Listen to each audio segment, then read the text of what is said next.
ವಿಶೇಷ ಚೇತನ ಮಕ್ಕಳ ಆಶ್ರಮದ ಬಗ್ಗೆ ಸರ್ಕಾರದ ಗಮನ ಸೆಳೆಯುವುದಕ್ಕಾಗಿ ತಾನು ಅಲ್ಲಿ ಹುಟ್ಟುಹಬ್ಬವನ್ನು ಆಚರಿಸಿಕೊಂಡಿದ್ದಾಗಿ ಪ್ರದೇಶ ಕಾಂಗ್ರೆಸ್ ಅಸಂಘಟಿತ ಕಾರ್ಮಿಕ ವಿಭಾಗದ ಕಾರ್ಯದರ್ಶಿ ಆರ್ ಶ್ರೀಪಾಲ್ ಹೇಳಿಕೊಂಡಿದ್ದಾರೆ.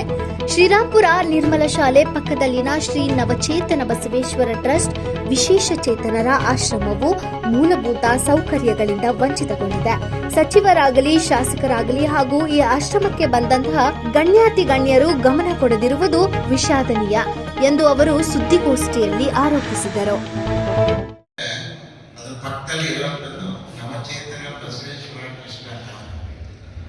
ಈ ಟ್ರಸ್ಟ್ ವಿಶೇಷ ಚೇತನ ಮಕ್ಕಳಿಗೆ ನೆರವಾಗಿದೆ. ಸುಮಾರು ಒಂದು 5-6 ವರ್ಷದಿಂದ ಈ ವಿಶೇಷ ಚೇತನ ಮಕ್ಕಳಿಗೆ ನೆರವಾಗಿದೆ. ನಾನು ಈ ಸರಿ ನನ್ನ ಜನ್ಮದಿನಾಂಕದ ಆಚರಣೆ ಮಾಡಿರುವಾಗ ನಮ್ಮ ಸ್ನೇಹಿತರು ಮರಿಗೌಡರಿದ್ದಾರೆ. ಇವರು ಕಾಂಗ್ರೆಸ್ ಕಾರ್ಯಕರ್ತರು ಕೂಡ ಆಶ್ರಮದಲ್ಲಿ ನಡೆಸ್ತಾ ಇದ್ದಾರೆ. ಆ ಆಶ್ರಮದಲ್ಲಿ ಮಕ್ಕಳು ನೋಡಿದಾಗ ಜನ್ಮ ದಿನಾಂಕನ ಆಚರಣೆ ಮಾಡ್ಕೊಳ್ಳಿಕ್ಕೆ ಇವರು ಕರೀತಾರೆ.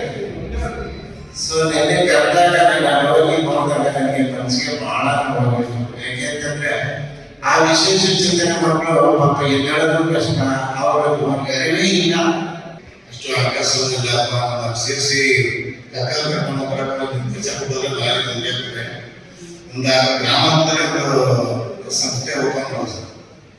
ಒಂದು ನಮ್ಮಲ್ಲಿ 45 ಮಕ್ಕಳಿದೆ. ಅವ್ರನ್ನ ಮನೆಯಿಂದ ಕರ್ಕೊಂಡೋದಾಗಲಿ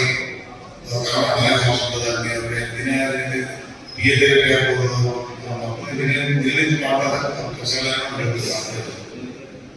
ಹಾಗಾಗಿ ಸಿಎಂ ಸಾಹೇಬರು ಮನೆ ತಮ್ಮಲ್ಲಿ ಕೊಟ್ಟಿದ್ದೀನಿ, MLA ಕೊಟ್ಟಿದ್ದೀನಿ.